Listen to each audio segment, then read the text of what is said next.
신접한 여인이라는 제목으로 말씀 선포하도록 하겠습니다. 저를 학창 시절에 가르쳐 주신 교수님께서 오늘 이 본문을 해석을 하셨는데 제가 그 기반을 두고 설교를 좀 하려고 합니다. 사무엘상 28장에 나타난 사무엘이 진짜 선지자인지 진짜 사무엘이 맞는지 아닌지 궁금해하시는 분들이 많습니다. 오늘 본문을 설교 가운데 잘 들으시고 분별하여서 판단하시는 우리 성도님들 되시길 간절히 바랍니다. 학자들 가운데는요, 오늘 본문에 등장하는 땅에서 올라오는 영을 성경 저자가 15절과 16절을 보시면 사무엘이 이르되 이렇게 말하거든요. 이렇게 말을 하는 걸 보니까 사무엘이 맞다라고 주장하는 사람들이 있습니다. 그러나 우리가 잘 파악해야 할 점은 성경 저자가 누구의 관점을 대변하고 있는지를 섬세하게 파악하셔야 됩니다. 성경 저자는 12절에 보시면요, 여인이 사무엘을 보고라고 말하고 있습니다. 여기서 중요한 것은 사무엘은요, 신접한 여인이 보는 사무엘입니다. 그래서 그 여자가 땅에서 올라온 영을 사무엘로 보고 있다는 것을 성경 저자가 우리에게 알려줍니다. 그리고 사울도 자기는 못 보지만 자기가 볼 수 없는 것을 신접한 여인이 보는 것을 의지해서 보고 맞다, 이거 사무엘이구나, 이렇게 판단한 것입니다. 6절을 보시면 사울은요, 어떤 사람입니까? 6절을 보시면 듣지도 보지도 못하는 사람이 사울입니다. 여호와께 물었지만 꿈으로도 우림으로도 선지자로도 보고 들을 수 없었던 사람이 누구였냐면 바로 사울이었습니다. 그래서 자기가 보지 못하는 앞일을 무녀에 의지해서 보려고 했던 것이죠. 성경 저자는 사울과 무녀의 대화를 통해 둘 사이의 관계 안에서 그들의 판단을 정당화해서 보여주려고 우리에게 집중하고 있습니다. 이 말이 무슨 말이냐 하면, 무녀가 14절에 겉옷을 입고 있는 한 노인이라고 말을 하니까 사울이 사무엘이라고 스스로 판단했다, 그들은 그렇게 생각하고 알아먹었다, 이것을 우리에게 말해주려는 겁니다. 결국 성경 저자는 사울 자신이 정당화하고 그렇게 믿고 있는 것을 독자인 우리들에게 알려주려고 애를 쓰고 있습니다. 무녀와 사울 사이에 그 둘 사이의 판단 정보를 우리에게 알려주는 것이죠. 성경 저자의 관점이 아닙니다. 사울이라는 한 인간이 그렇게 알아먹고 있다는 것을 우리에게 알려주려는 것입니다. 이것을 섬세하게 발견하셔야 됩니다. 이런 문맥 없이 쉽게 판단해가지고 야, 성경에서 사무엘이라 안 가나, 그렇게 생각하시고 사무엘 맞다라고 판단하시면 안 된다는 것입니다. 그렇다면 왜 성경 저자는 성경을 읽는 성도인 우리 독자들에게 이렇게 헷갈리게 신접한 여인을 통해 나타난 이 영을 처음부터 이거 진짜 사무엘 맞대 아니대 가짜대 이렇게 분명하게 처음부터 가르쳐주지 않고 시작하는 것일까요? 어쩌면 이 영이 사무엘인지 아닌지를 판단하는 문제에 대해서 오늘 성경 본문이 우리에게 던지는 질문이 있습니다. 그것이 무엇이냐면, 우리 또한 사울처럼 신접한 여인의 말을 믿느냐 믿지 않느냐에 달려있다는 것을 말하는 것입니다. 성경은 마치 우리에게 니들도 사울처럼 한번 이 신접한 여인의 말을 믿을지 안 믿을지 고민해봐라, 그런 말투로 사무엘 이렇게 말하는 것입니다. 신접한 여인은요, 겉옷을 입고 땅에서 올라온 영을 사무엘로 판단했습니다. 사울은 그 무녀의 말을 듣고 자신도 그렇게 판단하고 믿어버렸습니다. 사울처럼 우리도 신접한 여인의 말을 믿으면 될까요? 안 될까요? 믿으면 사울처럼 되는 겁니다. 믿어서는 안 됩니다. 성경 전반에 하나님은 자기 백성들에게 신접한 여인을 어떻게 판단하라고 말씀하셨습니까? 레위기 19장 31절 말씀입니다. 우리 화면에 나오는데 다 같이 한번 읽어보겠습니다. 시작. 너희는 신접한 자와 박수를 믿지 말며 그들을 추종하여 스스로 더럽히지 말라. 너희 하나님 여호와니라. 하나님은 박수나 신접한 자, 무당을 추종하지 말라라고 분명하게 성경에 못 박고 말씀하셨습니다. 성경 어디에서도 위급할 때 점쟁이와 무당 찾아가가지고 그들의 말을 믿어야 된다라고 말하는 것은 한 군데도 없습니다. 성경 저자는 성경을 읽는 독자인 우리들에게 너희는 어떻게 생각하느냐, 너희도 땅에서 올라온 이 사무엘이라는 영을 진짜 사무엘로 믿느냐, 그렇게 보느냐? 너희도 헷갈리지 않느냐? 너희도 이걸 어떻게 설명해야 될지 모르지 않느냐? 너희도 하나님의 말씀보다 눈에 보이는 이 현상을 더 믿으려고 하지 않느냐라고 묻는 것입니다. 한번 생각해 보십시오. 성경 저자가 글을 쓸 때에 내가 이런 식으로 모호하게 땅에서 올라온 영을 분명하게 안 가르쳐주고 글을 쓰면 읽는 독자들이 헷갈려 할 것이라는 사실을 알겠습니까? 모르겠습니까? 알죠. 성경 저자이신 성령님은 다 아십니다. 그러나 처음부터 확실하게 말을 하시지 않는 것은 의도가 있는 겁니다. 성령께서 하나님의 사람을 통해 성령을 기록하실 때 이 부분을 의도적으로 모호하게 글을 쓰는 것은 속임의 영은 모호하기 때문입니다.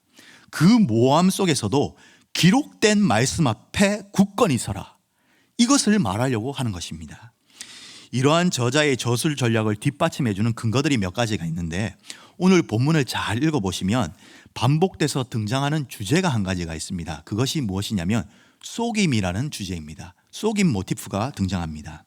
8절에는요. 사울은 옷으로 변장하고 모습을 정확히 드러내지 않게 감추기 좋은 어두운 밤에 찾아옵니다. 그래서 12절에 무녀가 어찌하여 사울 당신이 나를 속이셨습니까? 이렇게 말을 하죠. 12절 앞까지 무녀는요. 변장한 사울을 못 알아본 것입니다. 등장한 인물들이 자신을 감추고 또 남을 속이고 또 그리고 누군가는 속임에 넘어갑니다. 그리고 두 개의 옷이 나옵니다. 8절에 사울은 자신의 본 모습을 속이려고 이스라엘의 그 왕의 옷을 벗고 변장한 옷인 다른 옷을 입고 나옵니다. 그리고 14절에 땅에서 올라온 영은 자신의 본 모습을 속이려고 혹시 사무엘인 척 겉옷을 입은 것은 아닐까요? 그래서 이 영이 신접한 여인과 사울을 속이고 있다면 성경을 읽는 독자인 우리는 땅에서 올라왔다는 이 사무엘이라는 영도 이 무녀의 말도 사울의 판단도 절대 믿어서는 안 되는 것입니다. 뭔가 속이는 일들이 많이 벌어지고 있고 깜빡하면 독자인 우리 성도들도 속임 당할 수 있다고 저자가 말하는 것입니다. 그런데 성경 저자는 친절하게 독자인 우리 성도들에게 사울처럼 휘둘리게 될 것을 미리 알고 염려해서 아주 섬세하게 분별할 수 있는 중요한 사건 하나를 우리에게 가르쳐 줍니다. 그게 아주 중요한 본문인데 어디냐면 바로 오늘 읽었던 첫 절인 28장 3절입니다. 우리 화면에 28장 3절이 나오는데 같이 한번 큰 소리로 읽어보겠습니다. 시작. 사무엘이 죽었으므로 온 이스라엘이 그를 두고 슬피 울며 고향 라마에 장사하였고 사울은 신접한 자와 박수를 그 땅에서 쫓아내었더라. 아멘. 성경 저자는요. 사무엘이 죽었을 때 다시 말하면 사무엘의 부재 속에서도 사울이 했던 중요한 사건 하나를 기록합니다. 무슨 일일까요? 바로 3절에 사무엘이 죽어 없었어도 신접한 여인을 사울 홀로 잘 쫓아냈더라. 그 땅에서 혼자 잘 쫓아냈다는 겁니다. 그 땅을 거룩하게 만들었다는 것입니다. 이 이야기를 3절에서 먼저 이야기하는 것은 오늘 신접한 여인을 찾아간 사울의 행동이 과거에 사무엘의 부재 속에서도 말씀을 따라 신실하게 그 땅에서 신접한 여인을 쫓아냈던 그 행동을 했던 그 3절의 일과는 확연하게 다르다는 것을 비교해서 보여주려고 28장 3절에 이것을 말하는 것입니다. 여기에서 독특한 점은요. 사무엘의 죽음은요. 이미 오늘 우린 28장을 읽었습니다. 사무엘의 죽음은요. 이미 25장에 나와 있습니다. 그런데 사무엘의 죽음을 오늘 25장에 있던 것을 28장 3절로 끌어와 가지고 엔돌의 신접한 여인을 찾아간 일 직전에 사무엘이 죽은 것처럼 배치시킵니다. 사무엘의 죽음과 사울이 신접한 여인을 찾아간 두 사건 사이에 간격을 없애버린 것입니다. 이런 것을 내러티브 생략법이라고 합니다. 시간의 간격을 없애버린 것이죠. 저자가 이런 기법을 왜 사용하냐면 사울이 사무엘의 부재 속에서도 예전에는 신접한 여인들을 잘 쫓아냈는데 그런데 오늘 28장에는 신접한 여인을 찾아가서 이상한 짓거리 하고 있더라라는 사실을 보여주려는 것입니다. 성경 저자는 사울이 땅에서 올라온 영을 사무엘이라고 단정짓고 그 이름을 부를 때에도 자칫 독자들이 이 사무엘이라는 영을 긍정적으로 평가하지 않도록 오늘 이야기 시작인 3절에 미리 성경 저자의 관점을요 밝혀주고 있습니다. 그리고 제발 독자들에게 신중하게 읽고 생각해달라고 처음부터 저자의 의도를 분명하게 밝혀주는 겁니다. 밑밥을 깔아주는 것이죠. 그리고 쏙지 말라는 겁니다. 그리고 점점 이 사무엘이라는 영이 하는 말을 잘 따라가면 그의 실체가 누구인지를 우리가 알 수 있습니다. 사무엘상 28장 16절에서 17절을 화면에 나오는데 한번 우리 다 같이 한번 읽도록 하겠습니다. 시작. 사무엘이 이르되 여호와께서 너를 떠나 내 대적이 되셨거늘 내가 어찌하여 내게 묻느냐. 여호와께서 나를 통하여 말씀하신 대로 내게 행하사 나를 내 손에서 떼어 내 이웃 다윗에게 주셨느니라. 아멘. 사무엘인 척하는 이 영은요 16절에 하나님이 너의 대적, 너의 원수가 되셨고 17절에 너의 이웃, 너의 친구인 다윗에게 사울 네 나라를 넘겨서 빼앗아서 넘겨주었다라고 이렇게 말을 합니다. 여기서 흥미로운 것은요 대적, 이 원수라는 뜻과 이웃, 친구라는 이 말이 사실은 똑같은 히브리어 두 개의 자음으로서 순서가 뒤집혀서 구성되어 있다는 것입니다. 화면을 보시면 쉽게 말하면 이렇습니다. 성도님들, 자사를 뒤집어 읽으면 완전히 반대 뜻인 살자가 되죠. 그것처럼 대적 원수라는 히브리어인 이 아르라는 단어를요 뒤집어 읽으면요 이웃 친구인 레아가 됩니다. 그리고 둘 다 너의라는 2인칭 소유격을 붙여놨습니다. 너의 원수, 너의 친구입니다. 이런 표현을 쓰는 이유는요 이 원수라는 말하고 친구라는 말을 교체해서 쓸 수 있거든요. 이런 말들로 교체해서 쓰면 어떤 문맥이 나오냐면 이렇게 말을 하는 겁니다. 사무엘이라는 이 영이 사울에게 어떤 식으로 말을 하는 거냐면 사울아, 하나님을 니는 원수처럼 생각하는데 니 그렇게 생각하지 마라. 다윗에게는 하나님이 친구다. 다윗에게는 하나님이 친구다. 알겠나? 니는 원수처럼 대하고 하나님이 니를 원수처럼 대할지 모르지만 1차적으로 이 말은요 맞는 말입니다. 그런데 오묘하게 이 말로 사무엘이라는 이 영은요 사울을 깊이 찌릅니다. 사무엘이라는 이 영은 사울에게 말로 비난하기 시작합니다.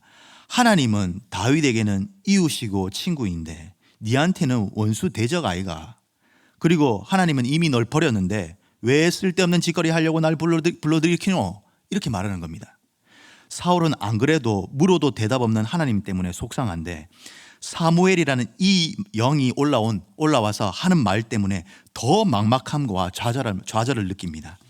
특히 다윗을 너의 친구, 너의 이웃이라고 표현하면서 네 나라가 네 친구 다윗에게 넘어갔다라고 경쟁심과 시기심 그리고 박탈감을 확 심어줍니다.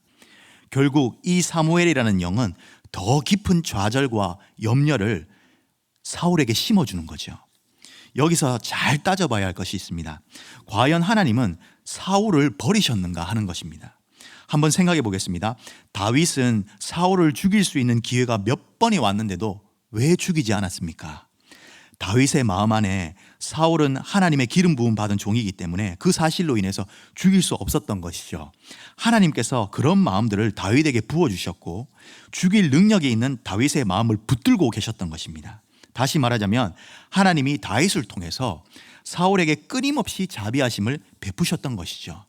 그런데 사울은 이런 은혜를 베푸시는 하나님의 그 은혜를 볼 수 있는 눈이 없었던 것입니다. 한편으로 성경에는요 분명히 하나님이 사울을 버리셨다, 떠나셨다라는 말이 반복해서 나옵니다. 그런데 그 말들을 잘 보셔야 됩니다.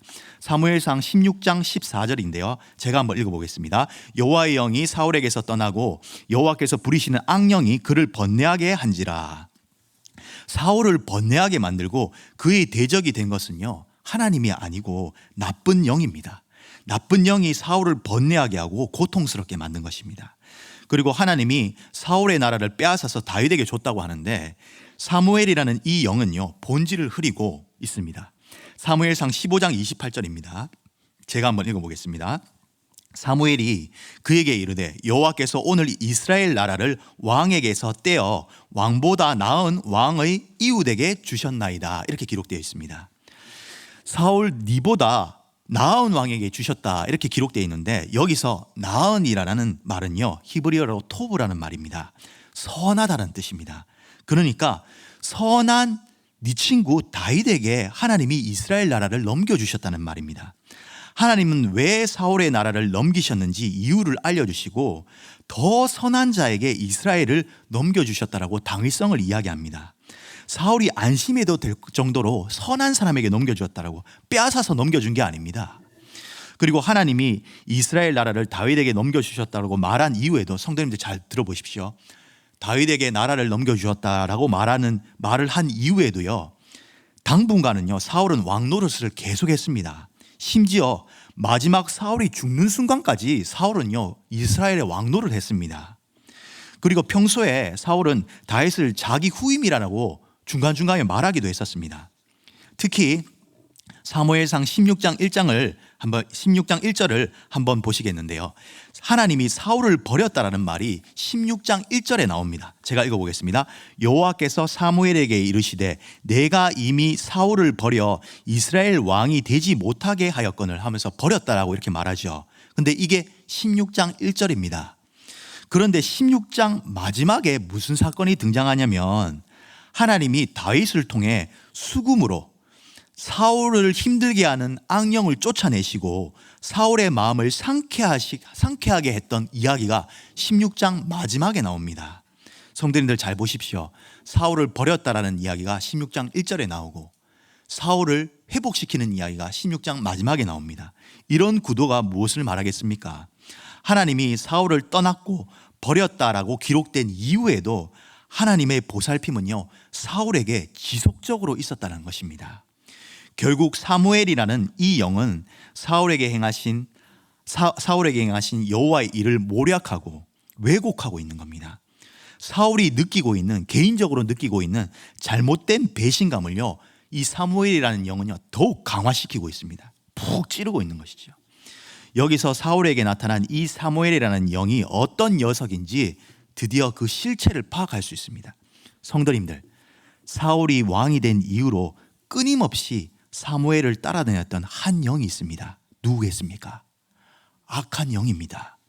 사울의 이야기에서 악한 영은요 자주 등장하면서 사울을요 끝까지 쫓아다닙니다. 사실 오늘 사무엘상 28장에 사무엘로 나타난 이 영은 사울을 따라다니면서 사울을 괴롭혀왔던 그 악한 영인 것입니다. 사울 이야기에서 악한 영은요 지속적으로 사울을 노립니다.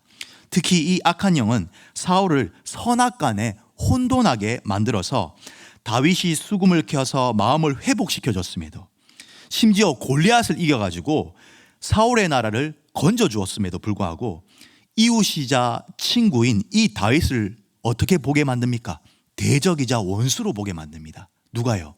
악한 영이 사울에게 찾아가서 계속 그렇게 보게 만드는 겁니다. 중요한 것은요 이 영이 있을 때의 결과입니다. 이 악한 영은요 사울을 매번 공포와 두려움에 빠지게 만들었습니다. 그런데 오늘 28장 신접한 여인의 이야기가 끝나자마자 20절을 보십시오. 무슨 글이 나오냐면 심히 두려워하며 이렇게 나옵니다.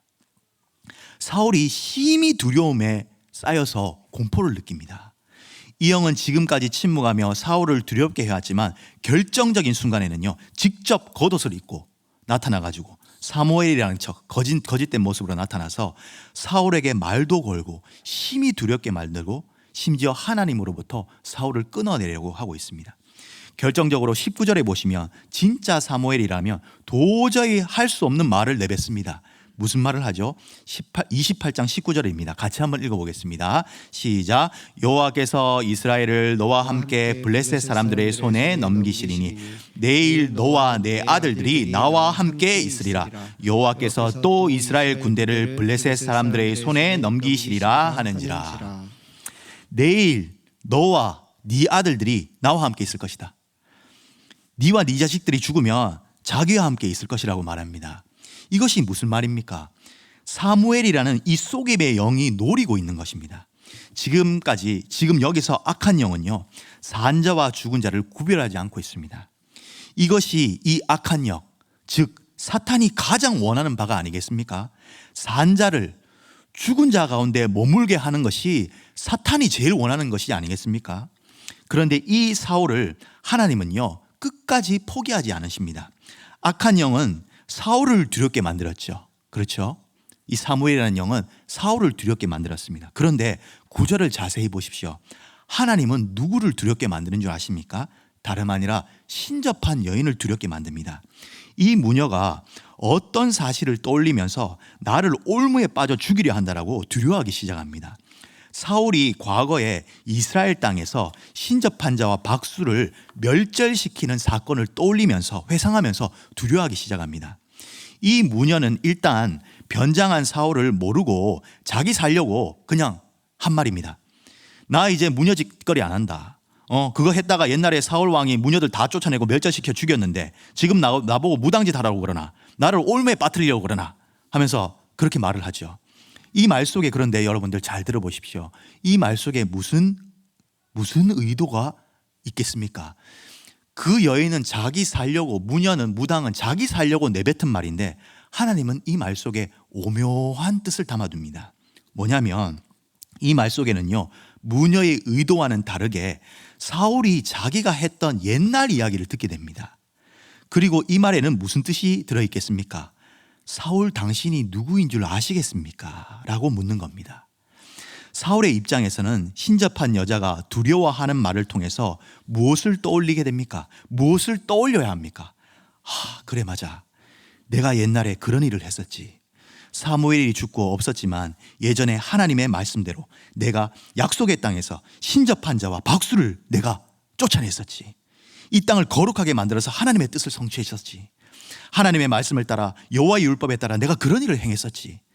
이런 기억들을 떠올리게끔 유도하는 겁니다. 격발시키는 거죠. 신접한 여인의 말 속에는요, 사울에게 과거의 일을 기억하게 하시는 여호와의 의도가 있는 겁니다.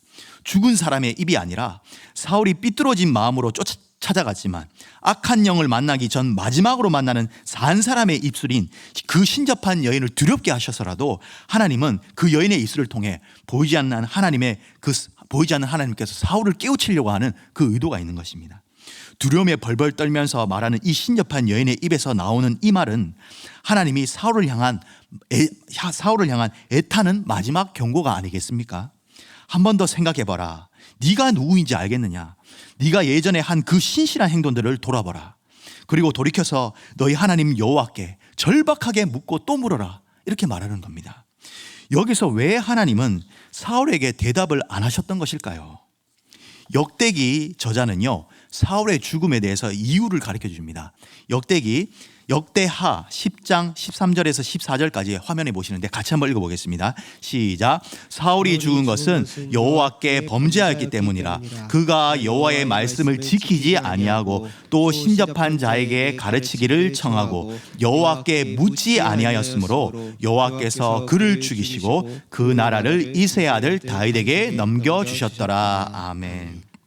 역대기 저자는요, 사울이 묻지 않았다라고 말합니다. 그런데 사무엘상 28장, 오늘 읽었던 28장 6절에는요, 사울이 하나님께 물었더니 꿈으로도 우림으로도 선지자로도 대답을 안 했다라고 말합니다.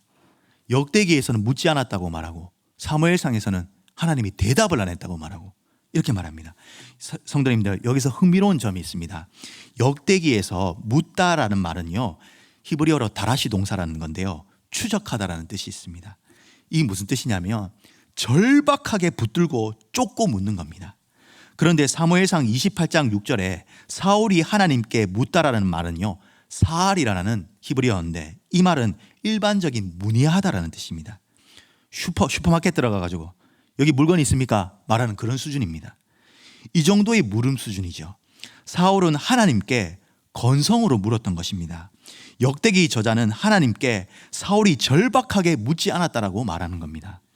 그런데 역대기 저자가 말했던 그 절박하게 물었다라고 말하는 그 절박하게 물은 그 다라시 동사를 오늘 사무엘상 28장에서 쓰고 있는 부분이 있습니다. 그게 어디냐면 7절입니다. 7절에 사울이 신접한 여인을 찾아갔을 때입니다. 그러니까 사울은 하나님께는 건성으로 묻고 오히려 신접한 여인에게는 달려가가지고 절박하게 매달리면서 물었던 것입니다. 반면에 시편에 다윗이요, 이 다라시 동사를 사용해서 하나님께 부르짖으며 원수들로부터 구해달라고 절박하게 묻습니다. 사울은 지금 블레셋과 전쟁을 앞두고 있습니다.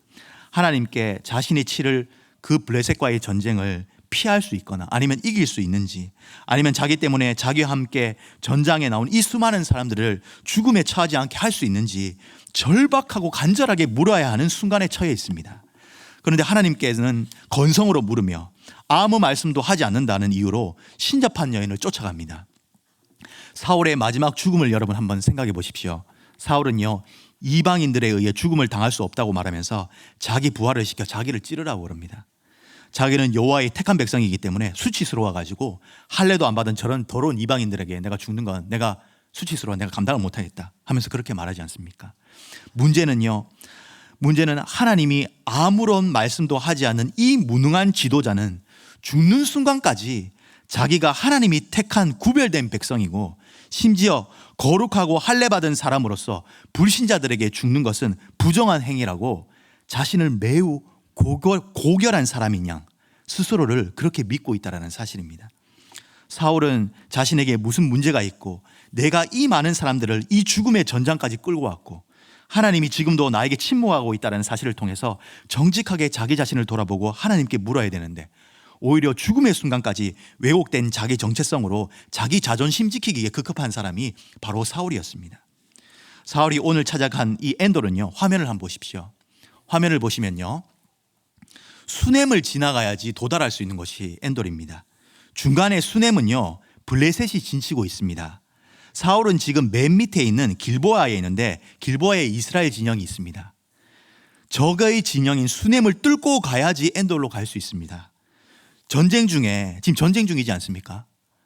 목숨을 걸고 엔돌로 적의 진영을 뚫고 가야지만 갈 수 있는 곳이 엔돌입니다. 답을 얻기 위해서 생명을 걸고 건너간 것이죠. 저는 오늘 말씀을 통해 설교자로서 제 자신을 돌아봅니다. 말씀을 전하려고 하는데 성경이 깨달아지지 않고 예배를 드리는 성도들에게 뭘 말해야 할지 모를 때 내용이 없는 공허한 말씀을 중원봉으로 정하고 있는 그런 목회자라면 그 이유 중 하나가 내 마음이 혹시 하나님께 간절히 부르짖지 않아서 답을 얻지 못한 그런 사울과 같은 상태가 아닐까라고 제 자신을 돌아봅니다.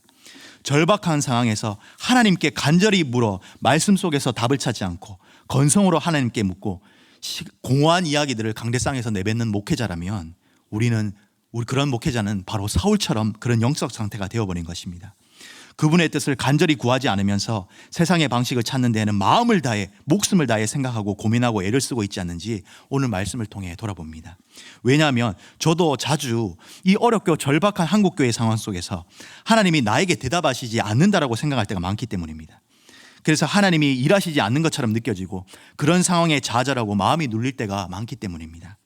그러나 오늘 성경은요, 저와 우리 모두에게 절박한 상황에서 하나님께 간절히 물으라고 말합니다. 기록된 말씀에 의지하여 하나님께 부르짖고 현상에 휘둘리지 말고 말씀 속에서 우리를 끝까지 보살피시는 그 하나님의 긍휼하심을 발견하라고 말합니다.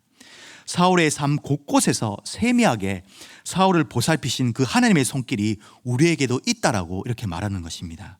우리 모든 성도님들이 우리 곁에서 세미하고 은밀하게 우리를 보살피시는 그 하나님의 보살피심을 잊지 않으시길 부탁드립니다. 보이는 현상을 쫓아가서 본질로부터 멀어지지 마시고 내 마음을 쏟아 앞이 보이지 않는 현실 속에서도 간절히 하나님께 물어 필요를 채우시는 우리 성도님들 되시기를 주님의 이름으로 축복합니다. 기도하겠습니다.